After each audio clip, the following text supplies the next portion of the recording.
प्यारे बच्चों नमस्कार, मैं हूं लवकुश मिश्रा और एसकेएम स्टडी पे आपका स्वागत है। बच्चों आज के इस वीडियो लेक्चर में हम लोग किरणपुंज जानेंगे, किरणपुंज और किरणपुंज के प्रकार। तो इन टॉपिकों को जानने से पहले एक छोटी इन्फॉर्मेशन ये है कि हमारे दूसरे चैनल फिजिक्स मैथ लेक्चर पे जाके आप वहाँ पे इस किरण प्रकाशिकी एवं प्रकाशिक यंत्र के आप वीडियो देख सकते हैं। यानी 12 की ज़्यादा से ज़्यादा वीडियो मैथ की और फिजिक्स की अपलोड की गई है। हाई स्कूल और 11th की भी वहाँ पे आपको मिलेगी। तो चलिए हम लोग किरण प्रकाशिकी देख लेते हैं। ये किरण प्रकाशिकी में किरणपुंज क्या होते हैं। किरणपुंज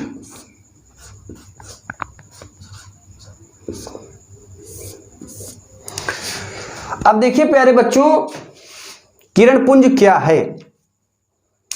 किरणपुंज जानने से पहले हम छोटा सा कुछ पॉइंट वाली बात बताएंगे कि जो प्रकाश स्रोत होता है, प्रकाश स्रोत किसे कहते हैं। वे वस्तुएं जो प्रकाश उत्पन्न करती हैं प्रकाश स्रोत कहलाती हैं। अब देखिए जैसे विद्युत बल्ब हो गया, ये आपके हाई स्कूल की चीजें हैं, लेकिन अगर उस चीज को हम नहीं बताएंगे तो ये चीज आपको समझ में नहीं आएगा। अब देखिए प्यारे बच्चों, यानी वे वस्तुएं जो प्रकाश उत्पन्न करती हैं प्रकाश स्रोत कहलाती हैं। जैसे विद्युत बल्ब हो गया, लालटेन हो गया, सूर्य हो गया, चंद्रमा, ये सब प्रकाश स्रोत हैं।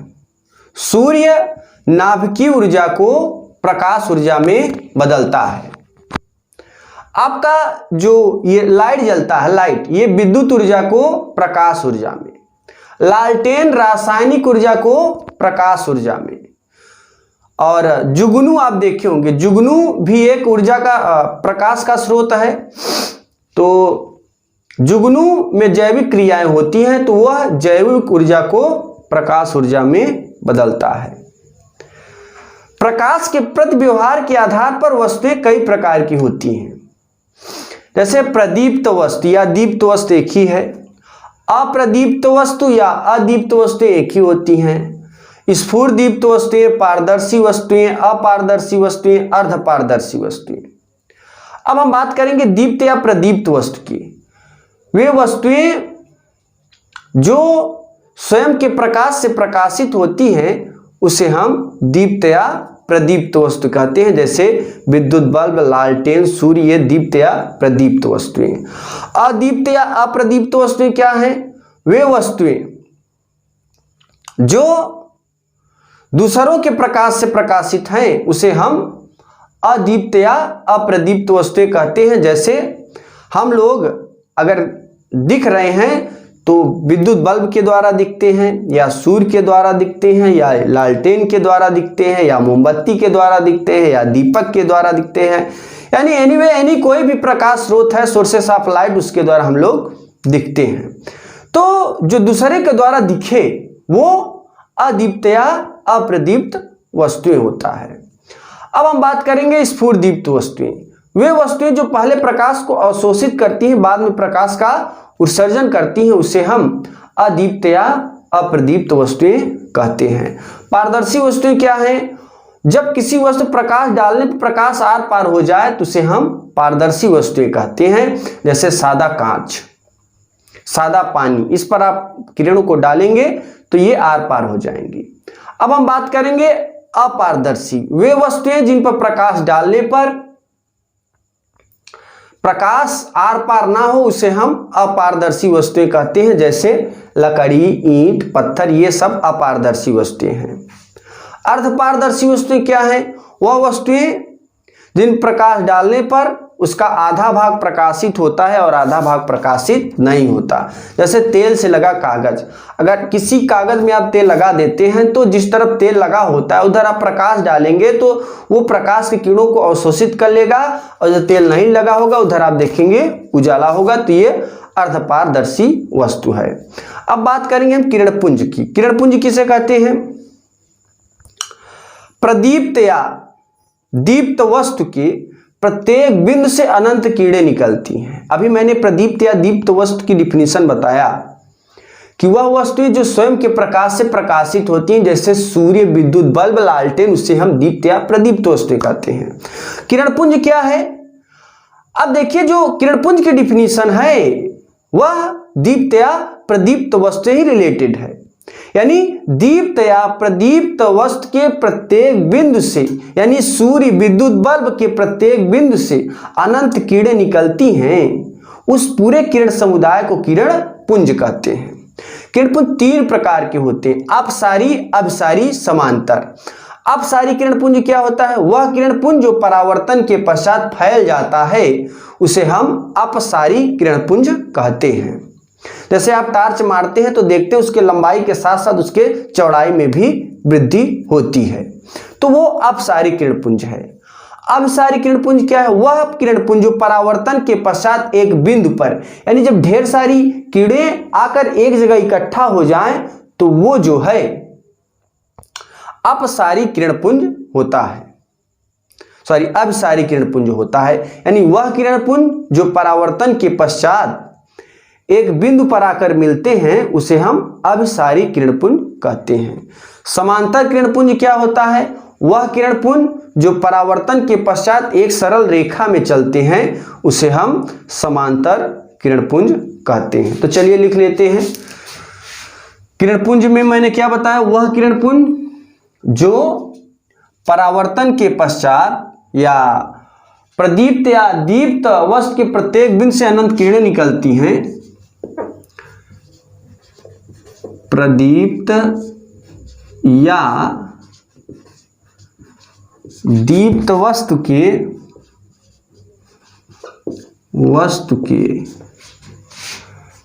प्रत्येक बिंदु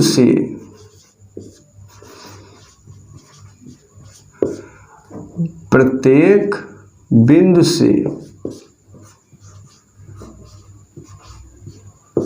अनंत किरणें निकलती हैं।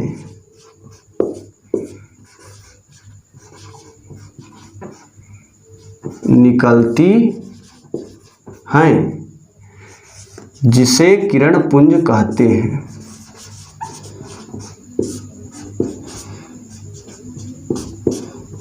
किरणपुंज कहते हैं।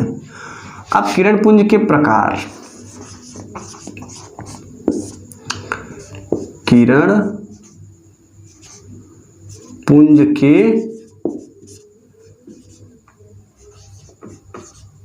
प्रकार, पहला नंबर 3 प्रकार की होती है। तो सबसे पहला नंबर हम लोग लिखेंगे अपसारी किरणपुंज। अपसारी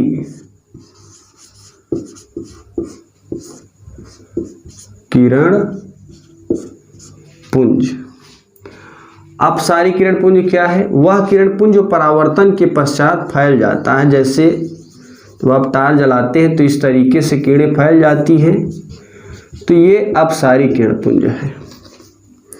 यहाँ लिखेंगे वह किरणपुंज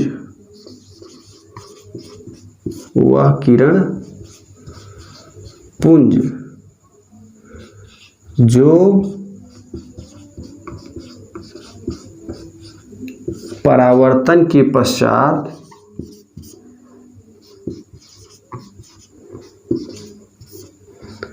फैल जाता है,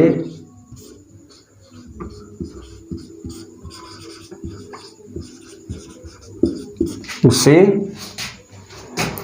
अपसारी किरणपुंज कहते हैं। अपसारी किरणपुंज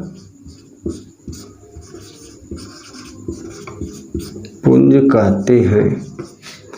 अब अगला जानेंगे प्यारे बच्चों, अपसारी किरणपुंज।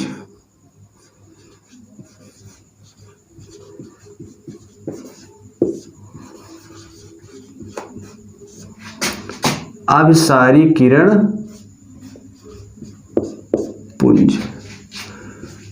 वह किरणपुंज जो परावर्तन के पश्चात एक बिंदु पर मिलते हैं।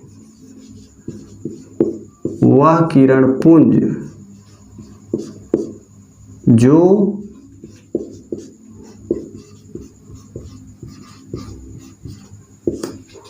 परावर्तन के पश्चात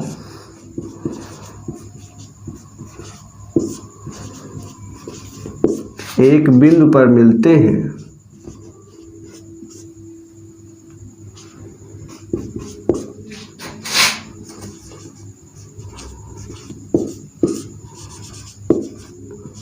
उसे अभिसारी किरणपुंज कहते हैं।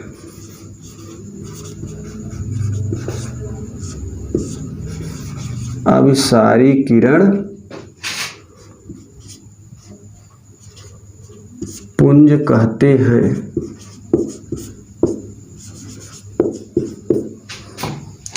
अभिसारी किरण पुंज क्या है?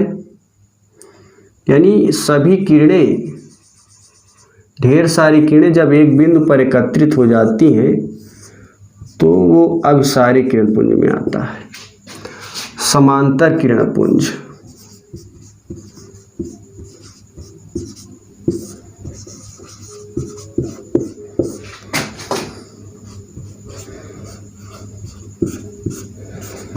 समांतर किरणपुंज क्या है? वह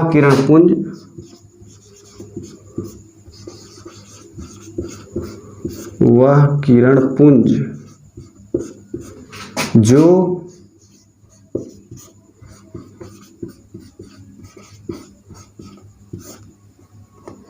परावर्तन के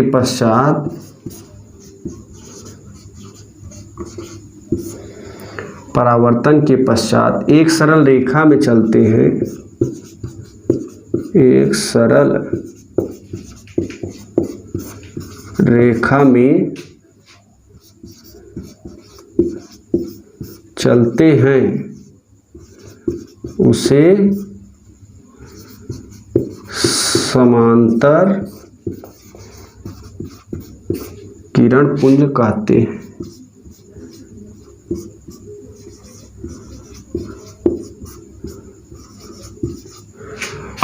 तो इसका जो फिगर बनेगा प्यारे बच्चों, इसका फिगर ये यहाँ पे हम लोग बना देते हैं। इस तरीके से बनेगा, ये ऐसे, यानी जो भी किरणें पड़ेंगी वो एक, जैसे आप लेजर लाइट जब जलाते हैं देखते हैं स्ट्रेट जाती है, यानी जितनी मोटाई में वो बाहर निकलती है उतनी मोटाई बहुत दूरी तय करती है। तो ऐसा जो किरणपुंज होगा वो समांतर किरणपुंज होगा।